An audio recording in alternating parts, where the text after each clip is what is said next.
रावण के दरबार में हनुमान रावण के भव्य दरबार को विश्लेषणात्मक दृष्टि से देखने लगे। रावण का ऐश्वर्य अद्भुत था। वे सोचने लगे, अद्भुत रूप और आश्चर्यजनक तेज का स्वामी, राजोचित लक्षणों से युक्त में यदि प्रबल अधर्म न होता तो ये राक्षस राज इंद्र सहित संपूर्ण देवलोक का संरक्षक हो सकता था।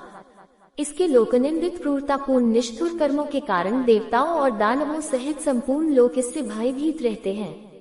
समस्त लोगों को रुलाने वाला महाबाहु रावण बुरी आंखों वाले हनुमान को समक्ष इस प्रकार निर्भय खड़ा देखकर रोष से भर गया और क्रोध होकर अपने महामंत्री प्रहस्त से बोला, अमात्य, इस दुरात्मा से पूछो कि यह कहां से आया है, इसे किसने भेजा है, सीता से यह क्यों वार्तालाप कर रहा था, अशोक वाटिका को इसने क्यों नष्ट किया, इसने किस उद्देश्य से राक्षसों को मारा, मेरी इस दुर्जय पुरी में इसके आगमन का प्रयोजन क्या है। रावण की आज्ञा पाकर प्रहस्त ने कहा, हे वानर, भयभीत मत हो और धैर्य धारण करो। सही सही बता दो कि तुम्हें किसने यहाँ भेजा है। महाराज, रावण की नगरी में कहीं तुम्हें इंद्र ने तो नहीं भेजा है, कहीं तुम कुबेर या वरुण के दूत तो नहीं हो, या विजय की अभिलाषा रखने वाले विष्णु ने तुम्हें दूत बनाकर भेजा है। यदि तुम हमें सच सच बता दो कि तुम कौन हो तो हम तुम्हें क्षमा कर सकते हैं। यदि तुम मिथ्या भाषण करोगे तो तुम्हारा जीना असंभव हो जाएगा। प्रहस्त के इस प्रकार पूछने पर पवन पुत्र हनुमान ने निर्भय होकर राक्षसों के स्वामी रावण से कहा, हे राक्षस राज, मैं इंद्र, यम, वरुण या कुबेर का दूत नहीं हूँ, नहीं मुझे विष्णु ने यहाँ भेजा है। मैं राक्षस राज रावण से मिलने के उद्देश्य से यहाँ आया हूँ और इसी उद्देश्य के लिए मैंने अशोक वाटिका को नष्ट किया है। तुम्हारे बलवान राक्षस युद्ध की इच्छा से मेरे पास आए तो मैंने स्वरक्षा के लिए रणभूमि में उनका सामना किया।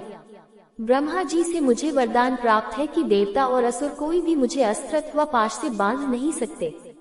राक्षस राज के दर्शन के लिए ही मैंने अस्त्र से बंधना स्वीकार किया है।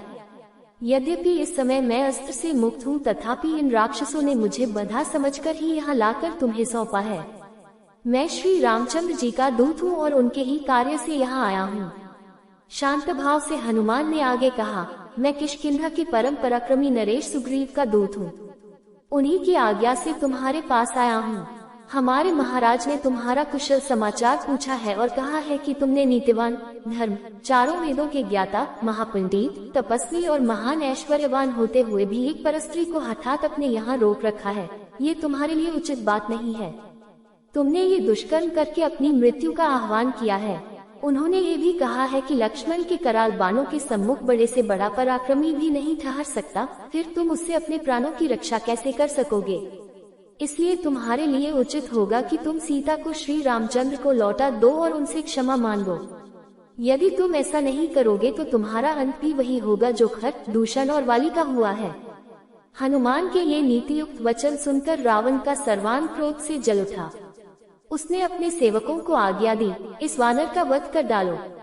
रावण की आज्ञा सुनकर वहां उपस्थित विभीषण ने कहा, राक्षस राज, आप धर्म के ज्ञाता और राजधर्म के विशेषज्ञ हैं।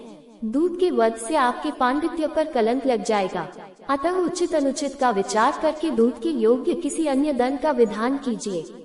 विभीषण के वचन सुनकर रावण ने कहा, शत्रुसूदन, पापियों का वध करने में पाप नहीं है।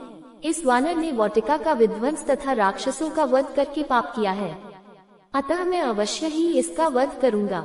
रावण के वचन सुनकर उसके भाई विभीषण ने विनीत स्वर में कहा, हे लंकापति, जब ये वानर स्वयं को दूत बताता है तो नीति तथा धर्म के अनुसार इसका वध करना अनुचित होगा, क्योंकि दूत दूसरों का दिया हुआ संदेश सुनाता है। वह जो कुछ कहता है वह उसकी अपनी बात नहीं होती, इसलिए वह अभ्य होता है। विभीषण की बात पर विचार करने के पश्चात रावण ने कहा, तुम्हारा ये कथन सत्य है कि दूत अभ्य होता है, परंतु इसने अशोक वाटिका का विध्वंस किया है, इसलिए इसे दंड मिलना चाहिए। वानरों को अपनी पूंछ बहुत प्यारी होती है, अतः मैं आज्ञा देता हूँ कि इसकी पूंछ रुई और तेल लगाकर जला दी जाए, ताकि इसे बिना पूंछ का देखकर लोग इसकी हंसी उड़ाएं और यह जीवन भर अपने कर्मों पर पछताता रहे। रावण की आज्ञा पाते ही राक्षसों ने हनुमान की पूंछ को रुई और पुराने कपड़ों से लपेटकर उस पर बहुत सा तेल डालकर आग लगा दी।